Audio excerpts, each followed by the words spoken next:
Assalamualaikum warahmatullahi wabarakatuh. Perkenalkan, nama saya Wahyuni Nurasidah, NIM 203200253, kelas PGM II.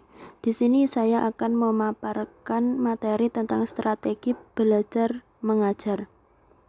Pengertian strategi pembelajaran adalah suatu cara penetapan keseluruhan aspek yang berkaitan dengan pencapaian tujuan pembelajaran, perencanaan, pelaksanaan, dan penilaian. Perbedaan antara strategi, pendekatan, teknik, metode pembelajaran. Strategi pembelajaran adalah pada umumnya pembelajaran siswa yang tersusun secara sistematis berdasarkan prinsip-prinsip pendidikan, psikologi, didaktik, dan komunikasi dengan mengintegrasikan langkah-langkah pembelajaran, metode pembelajaran, media pembelajaran, pengelolaan kelas, evaluasi, dan waktu yang diperlukan agar siswa dapat mencapai tujuan-tujuan pembelajaran secara efektif dan efisien. Strategi terkait dengan kebijaksanaan guru dalam memilih pendekatan, metode, teknik pembelajaran, dan model pembelajaran.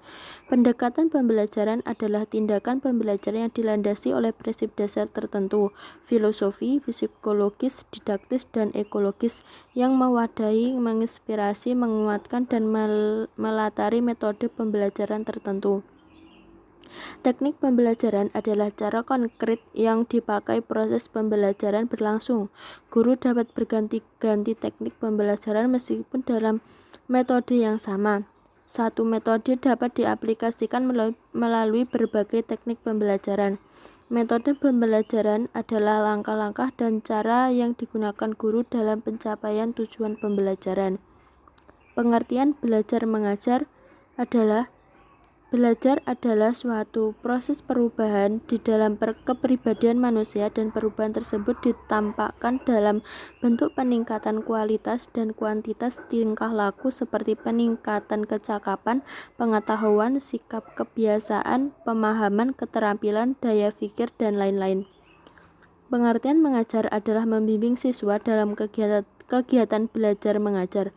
Mengajar merupakan suatu usaha mengorganisasi lingkungan dalam hubungannya dengan anak didik dan bahan pengajaran yang menimbulkan terjadinya proses belajar. 4 konsep dasar strategi belajar mengajar.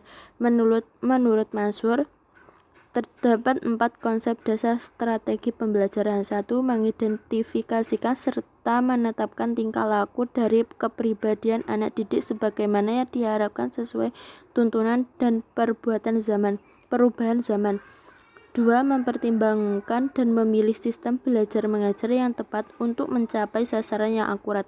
3. Memilih dan menetapkan prosedur, metode, dan teknik belajar mengajar yang dianggap paling tepat dan efektif sehingga dapat dijadikan pegangan guru dalam menunaikan kegiatan mengajar.